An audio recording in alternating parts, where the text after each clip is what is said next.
श्री शिवाय नमस्तुभ्यम हर हर महादेव। नमस्कार दोस्तों, आज के इस वीडियो में हम बात करने वाले हैं साल 2024 में पड़ने वाले सबसे अंतिम अमावस्या व्रत के बारे में, जो कि सोमवार को पड़ने वाली है। सोमवार को पड़ने वाली अमावस्या को सोमवती अमावस्या के नाम से जाना जाता है और इस अमावस्या का हमारे शास्त्रों में महत्व बहुत अधिक बतलाया गया है।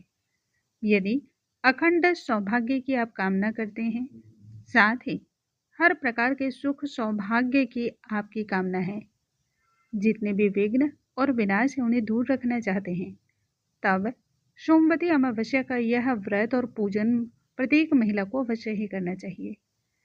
आइए आज के इस वीडियो में हम जानेंगे सोमवती अमावस्या के दिन हमें किन कार्यों को करने से बचना चाहिए और किन विशेष कार्यों को अवश्य ही करना चाहिए। वीडियो को हम स्टार्ट करते हैं। नमस्कार दोस्तों, कैसे हैं आप सभी?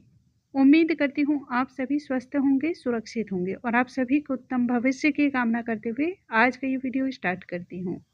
वैसे तो हर अमावस्या बहुत ही विशेष होती है, लेकिन सोमवार या फिर शनिवार को पड़ने वाली अमावस्या का महत्व बहुत अधिक बढ़ जाता है। शास्त्र में बतलाया गया है, यदि आप सोमवती अमावस्या या फिर शनिचरी अमावस्या के व्रत को रखते हैं, पूजन पाठ को करते हैं, तब इससे मिलने वाले जो पुण्य होते हैं वह अनगिनत होते हैं। साल 2024 में सोमवती अमावस्या 30 दिसंबर को होगी। अमावस्या के दिन भगवान शिव अर्थात कि भगवान भोलेनाथ, भगवान विष्णु, माता लक्ष्मी, साथ ही साथ पीपल वृक्ष की पूजा की जाती है। इस दिन विशेष कार्य भी किए जाते हैं। स्नान और दान का बहुत अधिक महत्व है। इस दिन पितरों के निमित्त भी कुछ विशेष कार्य किए जाते हैं। इससे हमारे पूर्वज जो हैं वह प्रसन्न होकर के हमें आशीर्वाद देते हैं। सोमवती अमावस्या के दिन हमें प्रातः काल गंगा में स्नान करना चाहिए। यदि आपके घर के आसपास गंगा जी की नदियां बहती हैं या तीर्थ स्थल की नदियां हैं तो उसमें स्नान करना चाहिए। और यदि ऐसा नहीं है तब घर में ही स्नान वाले जल में थोड़ा सा काला तेल और गंगा जल मिला करके उससे स्नान कर लें। उस समय माँ गंगे का ध्यान करें। स्नान करने के पश्चात सबसे पहले अपने पितरों के निमित्त तर्पण करना चाहिए। देखिए, बहुत सारे प्रश्न ये भी होते हैं, क्या महिलाएं तर्पण कर सकती हैं पितरों के निमित्त? तो हाँ, महिलाएं भी तर्पण कर सकती हैं।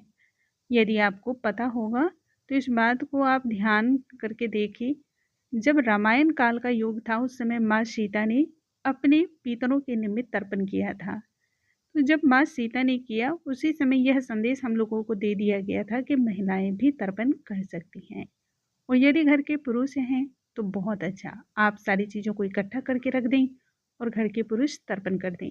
ऐसा करने से दोनों को ही तर्पण का पुण्य प्राप्त हो जाएगा और हमारे पितर जो है प्रसन्न हो जाएंगे। देखिए, हमारे पितर हमसे बहुत कुछ अपेक्षा नहीं रखते हैं।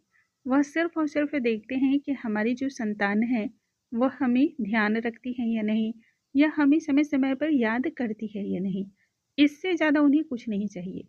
बदले में वह बहुत सारा आशीर्वाद देके जाते हैं। शास्त्र हमारा कहता है, यदि आपने अपने पितरों को प्रसन्न कर लिया तब सभी देवी देवताओं को भी आशीर्वाद देने के लिए आना पड़ता है।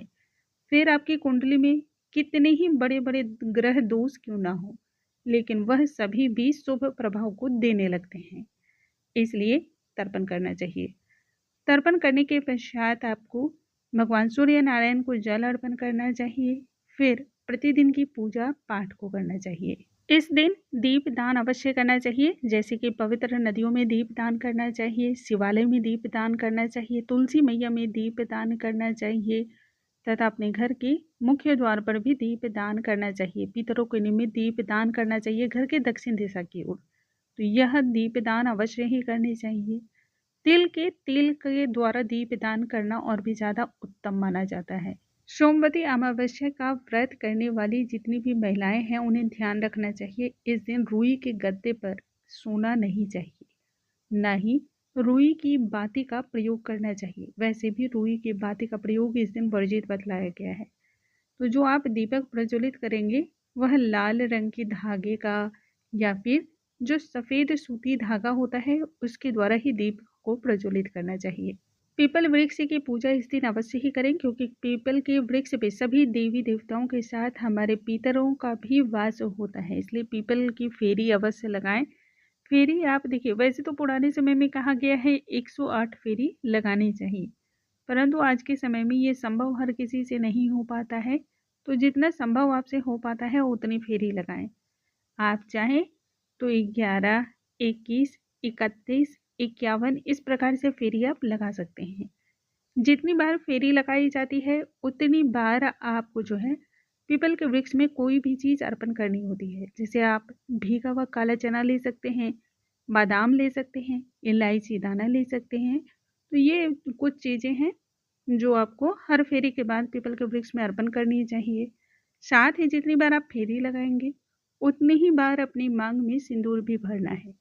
सिंदूर भरने का जो तरीका है वह क्या होगा, सबसे पहले आपको पीपल के वृक्ष में सिंदूर अर्पण करना है, फिर अपनी मांग में भरना है। यदि संभव हो तो शादी का जो सिंदूरा होता है उससे अपनी मांग को भरनी चाहिए। इस दिन महिलाओं को ध्यान रखना चाहिए, सुहाग से जुड़ी हुई किसी भी सामग्री को नहीं खरीदना चाहिए। वैसे भी अमावस्या का दिन है तो नहीं खरीदना चाहिए। और दूसरा, ये पौष माह है तो पौष माह में भी हम सुहाग से जुड़ी हुई सामग्रियों को नहीं खरीदते हैं। हाँ, दान अवश्य ही किया जा सकता है। जरूरतमंद जो स्त्रियां होती हैं उन्हें सुहाग की सामग्री यानी कि श्रृंगार की सामग्री को दान करना बहुत ही ज़्यादा श्रेष्ठ माना जाता है। पीपल के वृक्ष के पास ही बैठ करके आपको व्रत की कथा का श्रवण भी करना चाहिए।